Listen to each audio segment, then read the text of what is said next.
La Covid-19 a en effet été mondiale, d'ampleur inédite et destructrice.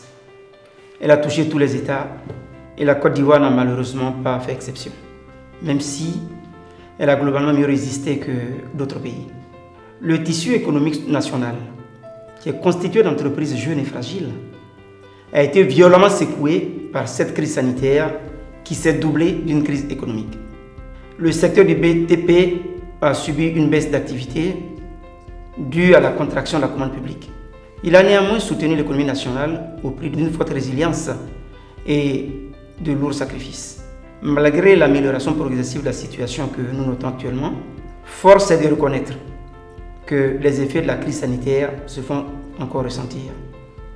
À travers la baisse générale d'activité par manque de commande publique, à travers le ralentissement de l'exécution des projets, à travers la forte pression de la trésorerie des entreprises due à la faiblesse des recettes et à des délais de paiement qui sont un peu trop longs, et à travers l'impact des surcoûts directs liés à l'augmentation des prix des matières premières et des consommables.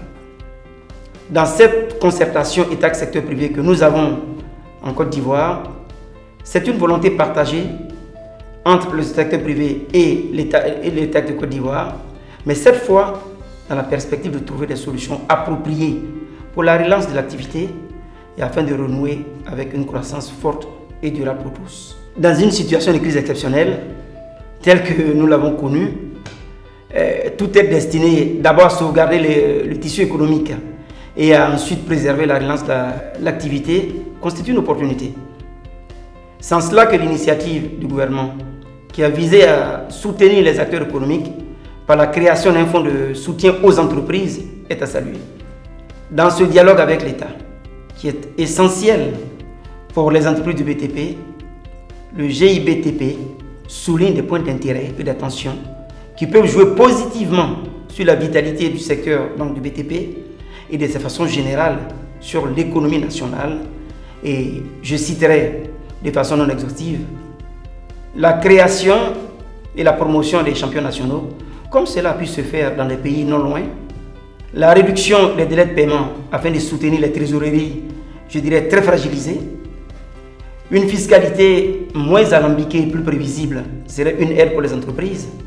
Je pense par ailleurs que cette crise constitue paradoxalement une chance. C'est certainement une opportunité pour l'État, en lien avec les acteurs économiques, de mettre en place, je dirais, une stratégie, d'une part pour procéder à des réformes pour une relance durable de l'économie et renouer ainsi avec les taux de croissance que nous avons connus depuis plusieurs années, et d'autre part, favoriser l'émergence d'entreprises nationales solides et compétitives. L'accompagnement des banques est une question essentielle pour nos entreprises. Le financement assure la pérennité de nos entreprises et sans financement, leur survie est remise en cause.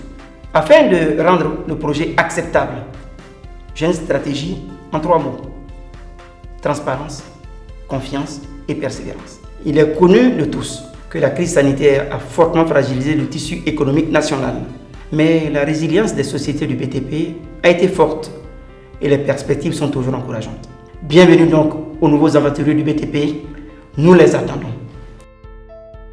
Rendez-vous les 28 et 29 octobre 2021 à la 9e édition de la CGCI Academy.